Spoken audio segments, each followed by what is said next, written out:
20 Februari 2023, penganiayaan sadis di tengah gelap malam terjadi di Kompleks Green Permata Pesanggerahan, Jakarta Selatan.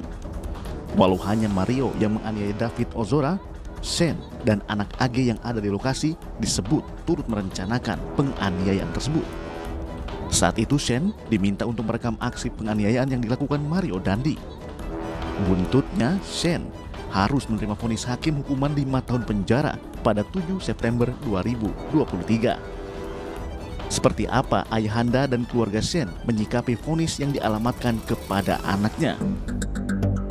Sobat, saya bersama dengan Pak Tagor Lumantoruan, ayahanda dari Shane Lucas Lumantoruan, yang baru saja divonis 5 tahun penjara atas kasus penganiayaan David Ozora. Pak Tagor, pernah menyangka Pak bahwa vonis yang akan dijatuhkan akan 5 tahun maksimal sesuai dengan tuntutan? Kalau saya melihat dari fakta-fakta persidangan selama ini berjalan, sangat kecewa. Kalau jaksa memang tugas mereka itu tuntutannya, tapi melihat putusan tadi itu kita tidak berharap seperti itu. Sangat kecewa karena hakim di sini, hakim yang terhormat ini, menurut saya tidak ada lagi hati nurani untuk kebenaran dalam menjatuhkan vonis buat Shane. Tapi nyatanya tadi hakim membacakan seolah-olah si Shane ini tetap masih di pasal 55 itu, yang ada ikut serta ikut merencanakan. Padahal anak saya di awal dan di persidangan pun sudah tidak ada untuk mengetahui rencana Mario. Tidak pernah ada disampaikan bahwa si Shane itu melerai, menghalau, ya kan? Jadi itu tidak hal yang diperhitungkan. Nah, tidak hal yang diperhitungkan. Terus memopong untuk membantu masukkan ke mobil waktu mau dibawa ke rumah sakit. Jadi hal-hal tindakan yang baik yang dilakukan Shane, tidak ada tadi transparan itu dari hakim yang mulia itu. Ketika Anda mendengar 5 tahun tadi, jatuhkan vonis, dan kemudian sempat bertemu dengan Shane, bagaimana Pak Tagor? Itu rasa kecewa saya di situ. Karena setiap ketemu saya dengan anak saya di lapas, saya tidak pernah bikin angin surga buat anak saya. Atau ini mungkin dengan naluri hatiku. Nah, jangan memikirkan. Kita harus pikirkan yang terpahit nanti vonismu ya. Tapi kita berdoa biar itu hakim ada hati nurani. Bahasa-bahasa makuling mudar. Ya. Karena apa? Yang fakta di persidangan selama ini baik kok kamu. Nah ya, itu aja. Jadi kalau contohnya saya berpikir aku 1,5 tahun gitu nanti kecewa. Tadi mungkin anak saya tadi nggak bisa kupeluk, langsung masuk ke ke pengamanan itu, hanya memberikan nasinya makan anak yang kuat ya. Tadi kan udah bilang banding, saya bilang iya ya. Nah itu, jadi dia pun sempat nangis. Rasa haru saya memang tadi saya mau teriak, cuman saya menjaga etika di persidangan ini. Saya tahan emosi saya. Sebenarnya pas hakim tadi mau membacakan itu udah mau teriak, kan? Tapi saya masih rasa punya etika. Ya Tuhan, ke tangan kemuliaan-Mu ku serahkan semua, karena ini ada kesempatan banding. Ya, mudah-mudahan hakim tertinggi nanti melihat ini. Hakim tertinggi menilai putusan-putusan yang persidangan selama ini yang sudah dijalani. Itu harus saya, dan sangat kecewa benar. Kalau dibilang di hati saya gundah, tapi tidak bisa saya teriakkan. Saya karena saking menahan emosi, karena saya ini dan keluarga besar kita semua dengan penasihat hukum saya jaga. Kalau dibilang kecewa, benar kecewa. Sangat berat karena hasilnya jauh dari harapan kita. Hakim di sini mengikuti jaksa penuntut umum. Tidak ada hati nurani, tidak ada menilai kebaikan-kebaikan yang dilakukan Sen. Tidak ada menilai bahwa si Sen itu korban di sini. Di awal kan pernah saya bilang bahwa dari persidangan ini sesudah kita pelajari, anak saya termasuk korban. Sudah saya katakan, sudah saya sampaikan. Tapi entah kenapalah hakim yang mulia ini bisa tega menjatuhkan yang tidak bersalah total. Saya bilang tidak bersalah. Kalau kita baca netizen sebagian ada yang menilai mungkin pola pikirnya bagus, bilang Sen itu termasuk pahlawan loh. Karena kenapa? Seandainya Sen tidak lerai halau Mario, itu si David. Satu, kedua, ada positifnya juga. Itu saya baca netizen. Ada positifnya juga loh video itu. Biar semua jelas perlakuan Mario ke David. Seandainya nggak ada video itu, suara tidak ada loh. CCTV nggak ada suara. Nah itu. Dan ada juga menyampaikan, di CCTV aja kelihatan Sen takut. Pak Tagor, ini terakhir. Anda adalah seorang bapak yang saya bisa saksikan sendiri berjuang untuk anak Anda yang dalam pesakitan dalam hal ini ya, terkena jerat hukum. Upaya banding sudah dilakukan. Upaya apalagi dan sampai kapan perjuangan Pak Tagor sebagai seorang pribadi memperjuangkan hal-hal yang dianggap terbaik untuk anak Bapak? Ini dia. Jadi mari kita benahi hukum yang benar di negara kita ini. Jadi mari kita letakkan hukum itu dengan perkara yang benar, dengan perlakuan yang benar. Contoh nih, maaf aja kalau Mario dituntut 12 tahun, wajar. Tapi kalau anak saya korban, kenapa dituntut 5 tahun? Nah, saya ulangi lagi, fakta persidangan sudah menunjukkan bahwa Sen tidak ada berperan apa-apa. Memoto pun atau merekam itu sedang terpaksa karena ada tekanan sosial ya dengan Mario. Nah, satu ya si Sen tidak menyangka bahwa si Mario ada melakukan itu karena di awal ngomong baik-baik, bahkan si Sen menyarankan cuma ngomong baik-baik, ngapain lu berantem gara-gara perempuan, kan jelas ada di situ. Tapi yang lainnya kenapa ya hakim tidak melihat itu? Itu kecewa saya dengan hakim. Saya kalau memang anak saya pelakunya, saya tidak akan bela itu. Ya, paling saya sampaikan itulah akibatnya kalau melakukan. Ya, terimalah sesuai dengan perbuatan pun. Tapi di sini saya kecewa karena saya melakukan apa-apa. Kok dijatuhi hukum seperti itu? Karena netizen banyak menghujat.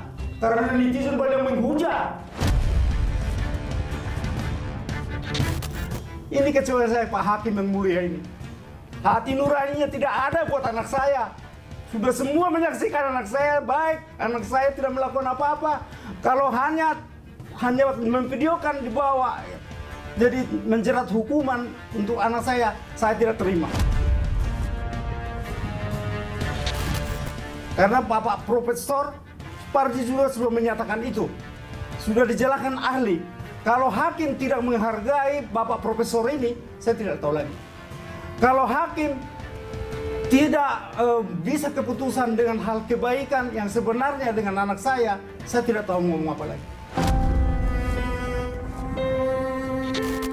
Saya anggap bahwa hakim yang mulia ini adalah perpanjangan tangan Tuhan. Dari awal saya ngomong. Mereka tahu menjatuhkan hukuman yang terbaik buat anak saya dengan perannya. Karena saya berani mengatakan peran anak saya Sen tidak ada apa-apa. Terakhir ini kalau dia sampaikan, hakim pun tidak melihat bahwa Mario sudah mencabut apa yang dibuat rekayasa di BAP-nya. Itu dosa pegangan, itu satu bukti saya berbangga sama Tuhan. Karena doa saya itu buka hati Mario Tuhan bahwa dia mengungkapkan sebenarnya. Sampai hakim saat itu membentak Mario, kau berani membohong penyidik? Jawabnya Mario singkat, yang mulia saya kan udah disumpah, saya akan menyatakan sebenarnya bahwa Sen tidak melakukan itu, saya pikir-pikir semua. Hakimnya diam. Nah, itu jawaban dua loh. Ya kan? Jadi upaya yang sempat dilakukan itu adalah untuk menyelamatkan Mario sendiri. Berbohong, menyatakan bahwa Sen yang pada hari itu memanas-manasi dirinya, memprovokator dirinya. Biar terkesan bahwa si Shane benar.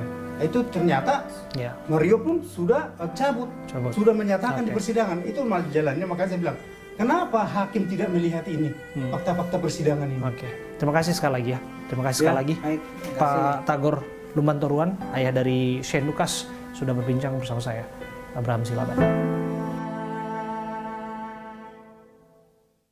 Dan ya, disitulah pertama kali tendangan diarahkan kepada David Ozora, langsung diinjak. Mohon maaf sobat, ini sungguh keji ya.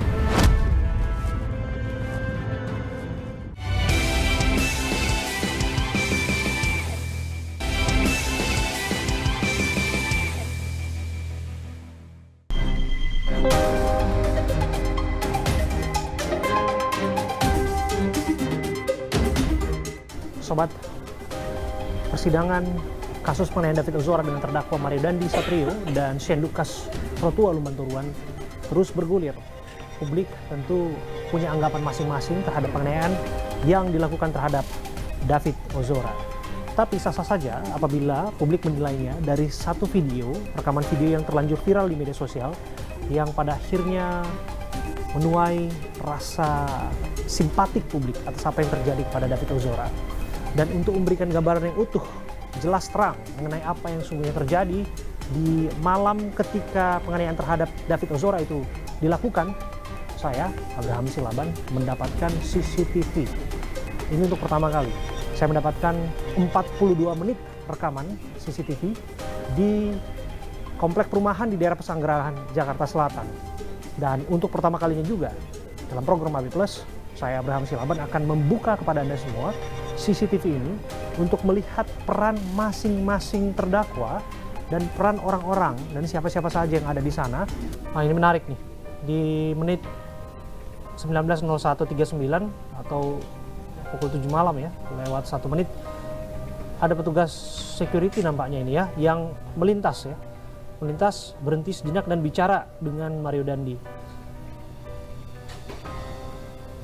Tentu saya nggak tahu persis apa yang mereka bicarakan di sana, dan berlalu begitu saja. Yang jelas ada pengemudi sepeda motor, entah itu security ataupun satpam yang sempat berhenti di sana dan berbincang dengan Mario Dandi. Sikap push up lagi diambil oleh David Ozora.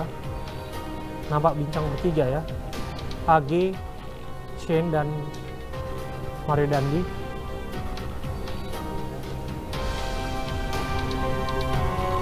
Mario Dandi memberikan HP ya, nampak memberikan HP kepada Shane. Shane membuka HP dan ya, disitulah pertama kali tendangan diarahkan kepada David Ozora, langsung diinjak. Mohon maaf sobat, ini sungguh keji ya, sungguh keji. Shane kelihatan memalingkan wajahnya di sana, tak sanggup untuk melihat. Sementara AG pun memegangi Shane dan memalingkan wajah lagi ya. AG memalingkan wajahnya. Ada selebrasi yang dilakukan oleh Mario Dandi ya, selebrasi siu, dan rekaman masih dilakukan. Dan dari sini cepat saja langsung Shane melerai, dan dua kali sobat, dua kali melerai agar Mario Dandi menghentikan penyiksaan terhadap David Ozora. Saya akan ulang kembali ya, agar kita melihat jelas detik-detik ketika penganiayaan itu terjadi dan apa reaksi dan apa yang dilakukan oleh masing-masing pihak yang ada di sana.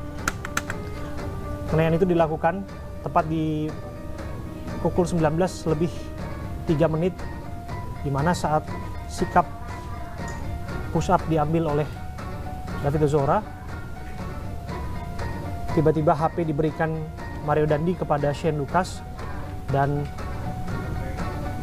nampaknya AG dibisikin sesuatu oleh Mario Dandi, dan dari sini langsung ditendang sobat, langsung ditendang begitu saja.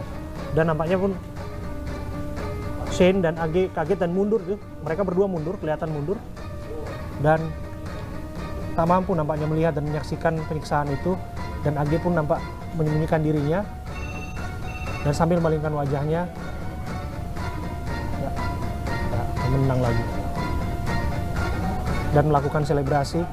Dan dari situ saya sengaja stop. AG nampak menutup wajahnya dan bersandar kepada mobil, seolah nggak mampu untuk menyaksikan penyiksaan itu. Dan saya stop lagi di sini. Shane memberikan HP-nya kepada AG. AG melihat David Ozora terkapar begitu ya, dan Shane langsung menghadang Maridandi untuk melakukan penyiksaan. Saya ulang sekali lagi, dari sini langsung menghadang untuk melakukan pemukulan, penyiksaan, apapun istilahnya itu. 1 kali dan 2 kali. Saya mencatat 2 kali Shane dalam video CCTV ini menghentikan penyiksaan terhadap David Ozora. Dan dari sana pula David Ozora terkapar, dan pada akhirnya AG langsung menyentuh David Ozora yang sudah terkapar dan berupaya untuk membalikkan badannya. Dan dari sanalah kemudian ada petugas keamanan nampaknya yang tiba menggunakan sepeda motor. Ada 2 orang di sana, petugas keamanan yang menghampiri mereka semua. Dan petugas keamanan berupaya untuk memberikan pertolongan kepada David Ozora. Saya tidak bisa membayangkan sebetulnya apabila aksi kekejian penyiksaan ini dilakukan berkali-kali dan terus-menerus dan tidak dihentikan. Saya nggak tahu apa yang terjadi kepada David Ozora. Nampak ini dia salah seorang warga yang juga ada dan mendatangi titik kejadian itu, dan semakin banyak orang yang tiba dan mencoba memberikan pertolongan kepada David Ozora. Nah, tak lama berselang ada kemudian mobil SUV merah yang tiba ya di lokasi kejadian, nampaknya siap-siap untuk segera mengevakuasi David Ozora yang sudah terkapar.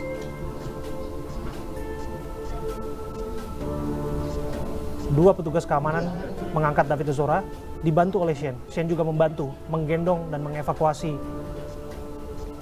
David Ozora masuk ke dalam mobil SUV. Mobil inilah yang membawa David Ozora untuk pada akhirnya dievakuasi.